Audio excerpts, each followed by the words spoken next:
Thank you for joining us again for another family altar. Today, I want to talk to you about preparing for marriage.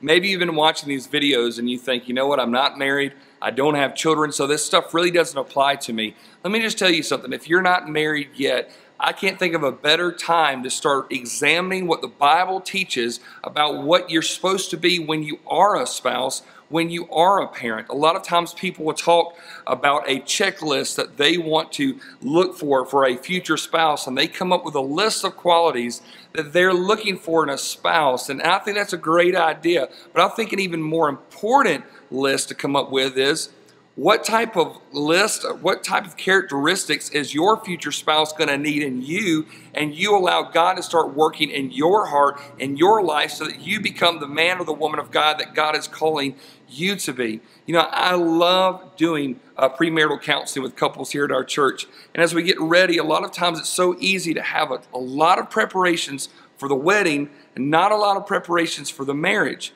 And so a lot of times we'll open up the Bible and I'll say, okay, let's talk for a little bit. Out of all the relationships that we see throughout Scripture and throughout life, what is the first relationship in the Bible?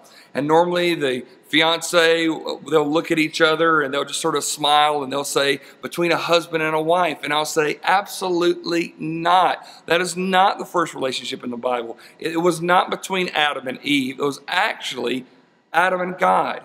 And to be able to reorient that makes all the difference in the world, to know that any other relationship in your life must first come under submission to your relationship with God, and not just who you're trying to get married to. And so the first thing that happens is Adam has a relationship with God. God the Father creates him, gives him life, gives him purpose, gives him joy, gives him an identity, and then he gives him a job. He allows Adam to name the animals and to do something, to partner with him. And then out of all the things that God created, he created the light, he created the sky and the waters, the land, he created the sun, moon, and stars, all the fish, all the birds, all the animals, and then he creates this one thing, Adam, in his image. Nothing else is created in his image. And while all these other things have been good, he looks at Adam, created in the image of God, and says in Genesis 2:18, it is not good because man is alone. And this is before sin has ever entered into the world. And I'm thinking, no, God, he's not alone. He's walking with you. And yet he knew that there is this level of which that he needs. What Genesis 2:18 says is, I'm going to make a helper suitable for him. That there, even though God was walking face to face with Adam, and Adam was experiencing an intimacy with God that we have not experienced yet, he still looked at Adam, and as being his God and being his father knew there's always going to be a separation there at some level, and he needs a helper that's suitable for him. And so he creates woman in this moment, and you go, well, that's great. So what does it mean for a helper? Well, you got to understand in this context, the only two things that Adam had to do were this. Number one, have a relationship with God. And number two, be faithful to the job that God had commanded Adam. So it was his relationship with God and his basically ministry for God, his work for God. And so God brings along a helper to do what? To make life easier, to make life more fun, to make life more enjoyable. Sure, those things are there.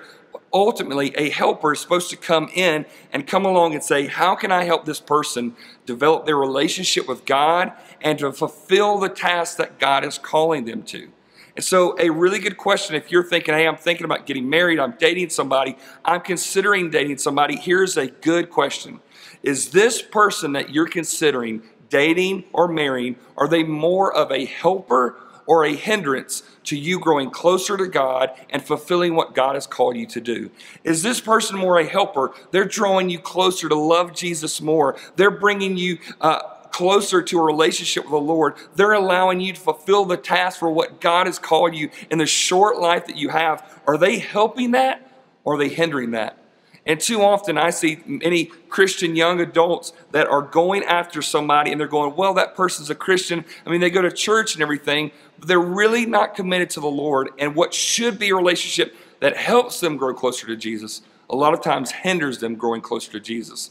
So if you're thinking about preparing for marriage, I want to just go ahead and give you a warning. You need to look at that person that you were considering and say, are they helping me or hindering me from following Jesus? And if they're hindering you now, if there's a yellow flag in a dating relationship, let me just tell you, it becomes a red flag in marriage. And right now, you need to be able to say, I'm not going to go down that route. I'm not going to take another step unless this person helps me for what God has brought them here to do.